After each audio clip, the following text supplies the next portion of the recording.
The studio of The View buzzed with its usual daytime energy. Bright lights, polished floors, and a live audience eager for another spirited conversation. Robert Irwin had been invited to discuss wildlife conservation and his latest work with endangered species. He walked onto the stage with his familiar smile, humble, warm, and full of optimism.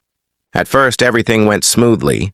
The hosts welcomed him, asked about his travels, and the audience laughed at his stories about mischievous animals. But as the conversation shifted toward climate policies and wildlife funding, the tone changed. Joy Behar leaned forward, tapping her stack of note cards. "Robert, you're young and passionate. But don't you think you sometimes exaggerate the urgency? Animals adapt. Nature has survived worse." Robert blinked, his smile fading. "With respect, it's not exaggeration," he said gently. "Species are disappearing faster than at any point in modern history. We don't get to gamble with extinction." Joy gave a dismissive wave. "I just think fear-based messaging isn't helpful." "People tune out," the audience murmured.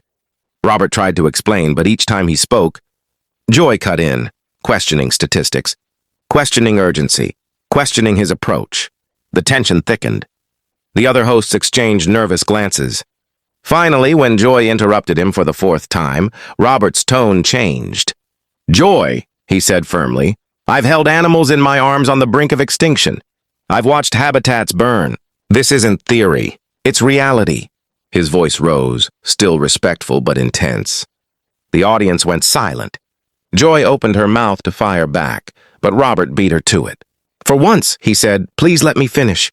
The eruption was quiet, controlled but unmistakably powerful, and the studio felt it. The cameras kept rolling, but the air grew colder with every second. Joy's expression hardened, her eyebrows arching in challenge. The other hosts shifted uncomfortably, sensing that they were losing control of the segment. "Robert," Joy snapped, "you don't get to lecture me.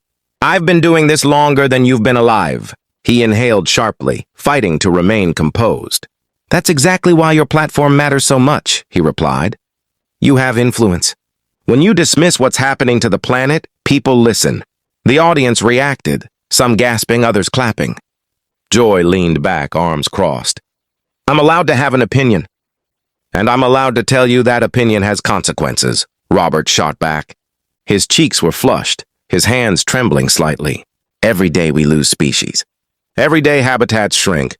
This isn't about politics, it's about survival." One of the hosts stepped in. "Guys, maybe we should—" "No," Joy said sharply. "If he wants to debate, let's debate." Robert's patience snapped, not in anger but in pain.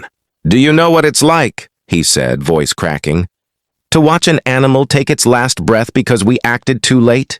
Do you know what it's like to have children ask why their favorite species is gone forever?" The room fell into stunned silence.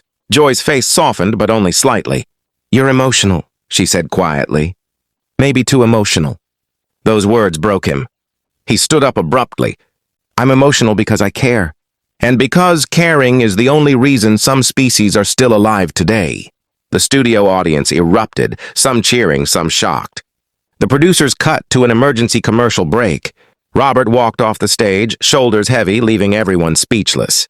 Backstage, the noise of the studio felt distant, muffled by thick walls and heavier emotions. Robert paced back and forth, running a hand through his hair. He wasn't angry, he was exhausted. Years of fighting for wildlife, traveling to devastated habitats, and working under immense pressure had built up inside him. A producer approached gently. "Robert, are you okay?"